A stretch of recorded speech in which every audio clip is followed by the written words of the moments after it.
Alright guys, so this is the notes to complete your distance, rate, and time assignment on Google Classroom. If you open your journal to the next page available, it's right after this that we glued in on Tuesday. So I don't know if it's Wednesday or Thursday, what day you're watching this, but we glued this in earlier this week on Tuesday. Turn to the next page. At the top, I want you to write distance, rate, and time. If you go back to your formula chart, you will see, so here's your formula chart. Down here, additional information, you have distance. And it tells you that distance is D equals RT. So we're going to take this and I'm going to break it down for you. So let's go back here and we're going to write D equals RT. This is in your formula chart. What that means, distance equals rate multiplied by time. Now we won't always use this formula because sometimes it'll give you the distance and the rate and we want the time. Or it'll give you the time and the distance and we want the rate. So I'm going to show you how we change this formula right here, and you don't have to write this, I'm just showing you something. So this says distance equals rate times time. If I wanted to know what rate equals, I need to move this t to the other side of the equal sign. And the way we do that is inverse operation. This is rate times time. If we divide by time on both sides, these disappear and we're left with rate equals distance divided by time. Notice the rate is on this side. I'm going to rewrite it down here. Distance divided by time will give us rate. This is the same thing as saying rate equals distance over time. You divide the distance by the time to get the rate.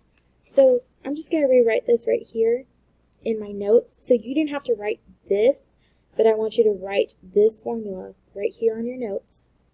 So distance equals rate times time. Rate is distance divided by time.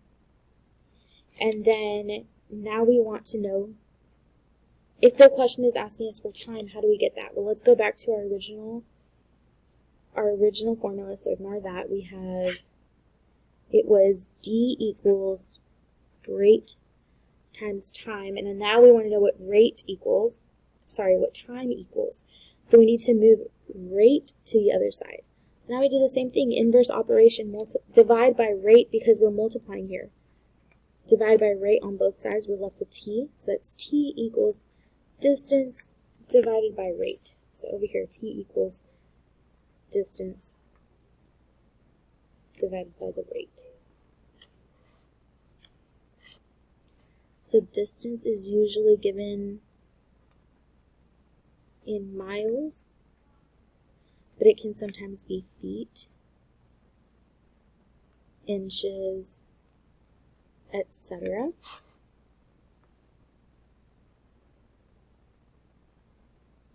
Rate could be miles per hour, kilometers per hour, etc. And time. Time is usually in hours, miles per hour. You might sometimes see it in minutes. You might be given the time in minutes and you need to convert it to hours. So you need to pay attention to your rate. It could be days, and you have to convert those to hours. So pay attention to how your measurements are given to you. Your activity is multiple choice. With this, I want you to go ahead and go back to your formula chart and add them right here. So distance equals rate times time. We're also going to put rate equals distance over time, and time equals distance over rate. So when I'm grading this activity, I'm going to go look in your notes, and I'm going to go look in your formula chart in your journal to make sure all of this is in here.